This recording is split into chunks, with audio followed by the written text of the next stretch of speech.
It's time for the United States to return to the system that made us richer and more powerful than ever before. The president will be implementing 25% tariffs on Canada. Canada will be responding with 25% tariffs. It is as dumb as a bag of nails to get into a retaliatory situation. This is the beginning of making America rich again. So today, the United States launched a trade war against Canada. Who are those tariffs being imposed upon? Me and you. What do tariffs mean for Canada? Let's unravel tariffs and the consequences of a trade war.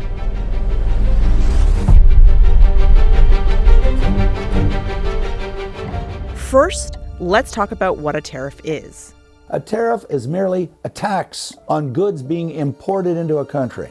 A tariff's an additional charge placed on an item that's being imported into a country. It means the cost of that item is going to be higher than it was before. But that additional money isn't going to the business, it's going to the government directly. And most businesses will pass that additional charge on to their customers, since that's the additional cost of importing that item into the country. Canada sells $593 billion worth of goods to the US, our largest trading partner, with 77% of Canadian exports going to that country. What would happen if the US imposed 25% tariffs on most of those goods? The first impact is going to be on the Canadian dollar, because currency markets work in hyper real time. Currency markets around the world will instantly respond by driving down the Canadian dollar. The bigger the tariff and the broader this application, the greater the negative impact on the Canadian dollar. It's going to affect all imports because all the other currencies of the world are priced off of the US dollar. If the Canadian dollar goes down, that means the American dollar is going up.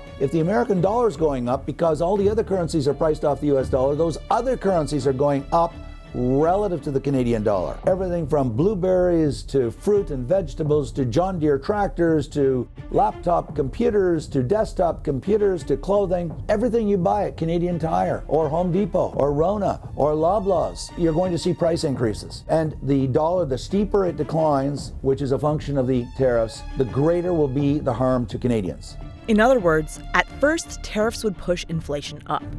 How much would depend in part on whether Canada fights back with retaliatory tariffs. Retaliatory tariffs would nudge prices even higher. The economic consequences of a protracted trade conflict would be severe. A trade conflict would push up prices even as demand weakens. Retaliatory tariffs on U.S. exports to Canada feed into the consumer price index. Lower export revenues would reduce household income, and retaliatory tariffs would raise the prices of many consumer goods. In this scenario, consumption declines by more than 2% by mid-2027. The second impact is the actual impact on those products and those industries that are affected by the tariff. So if Trump puts a tax on Canadian goods, that is applied at the U.S. border on the U.S. importer of the Canadian goods. The Canadian exporter will not pay that tax, that tariff tax. But I didn't say it won't hurt the Canadian exporter, because what will be the impact response of the American importer that's buying stuff from Canada? They will buy less imports from Canada. What will those companies that are the exporters of those products do? They'll do what any company does when it has a sudden decline in its revenues. They will lay off people, because salaries are often the largest single cost in any business, or the second largest cost. So firms in Canada will lay off workers in response to that tariff being imposed on the American side. How many jobs? Well, economists have estimated unemployment would go up by 1.34% if we don't retaliate, but almost 2.5% if we do, with a possibility of 600,000 lost jobs. The third impact, and it has the most long-term impact, the huge consulting firm KPMG, they did a survey of Canadian businesses, and over 50% of them are now looking at moving part of their business to the United States so it will not be subject to the tariffs. So this is going to hollow out Canada. It will hollow out our businesses if a significant number of those businesses move all or part of their company across the U.S. border. And it's not something you do overnight. You don't just pick up a factory and move 100 kilometers across the U.S. border. But this is called capital investment. And capital investment takes time, whether you're keeping it in your own country or not. But the point is, once it goes, it's gone. It's gone. The loss of investment in Canada that relocates the States is by far, in terms of long-run effects, the most damaging of the three consequences.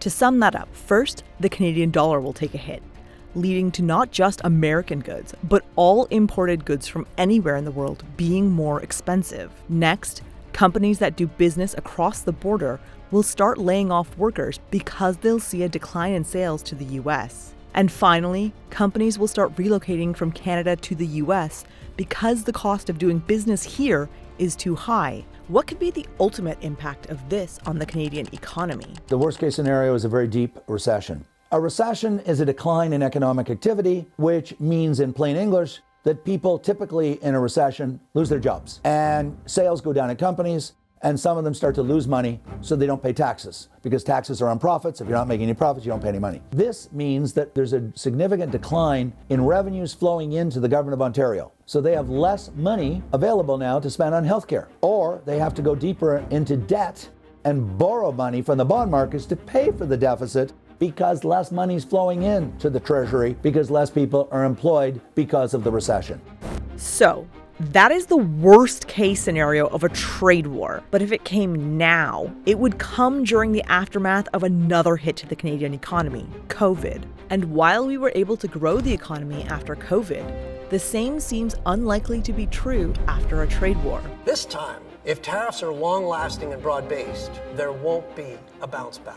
We may eventually regain our current rate of growth, but the level of output will be permanently lower. It's more than a shock. It's a structural change. If we impose retaliatory tariffs, many Canadians seem to think it's going to be on Donald Trump. That is so unbelievably wrong. The government of Canada has the exclusive authority and responsibility for the Canadian border, and they are the people that assess and impose the tariffs on goods coming into Canada. So who are those tariffs being imposed upon? Me and you.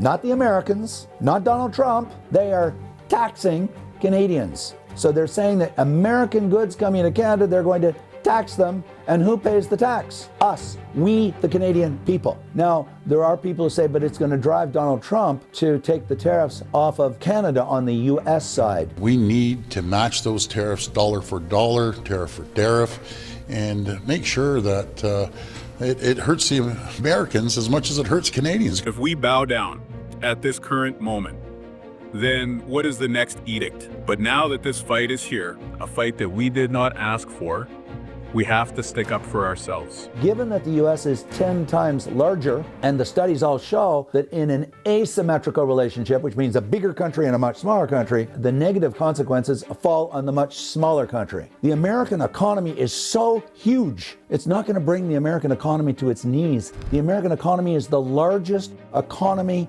in the world, bar none, zero exceptions, including China and the European Union. It is massively larger. I didn't say they wouldn't experience any pain. Of course they will. Will it bring down this giant colossus called the American economy? No, not at all. Not at all. Let's take a look at how this trade war is likely to affect both our economies. While Canada sells about 77% of its goods to the US, that only makes up 14% of the total amount of American imports. If Canada and the US both impose a 25% tariff on trade, both countries would see a hit to their GDP. But while the Americans would see an estimated 0.3% decrease in GDP, Canada's GDP is expected to suffer a 3% hit. That's a 10-fold impact on Canada.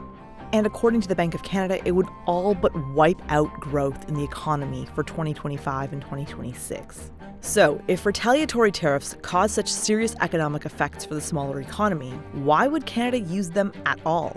Because they are a negotiating tool, and one that has worked with President Trump before. Back in 2018, Trump imposed a 25% tariff on Canadian steel. Canada hit back with the same. Exports dropped to around 10-year lows.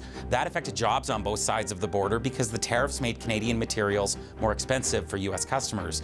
Now, after a year, both countries negotiated a deal, so that was over. Exports started to go up again pretty quickly after that. That was in 2018. Now, 6 years later, Canada is using the same strategy to deal with Trump again. With him, weakness is a provocation.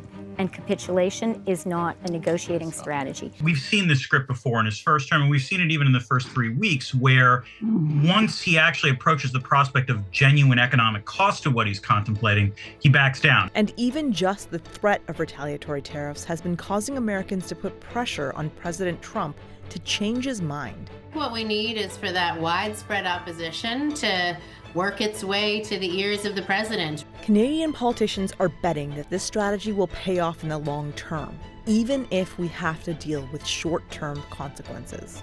If the president wants to keep his trade imbalance in surplus position, he needs Canadian potash to do that. He needs Canadian minerals. He needs Canadian aluminum in order to make the goods, the food, and the things that they sell to the rest of the world.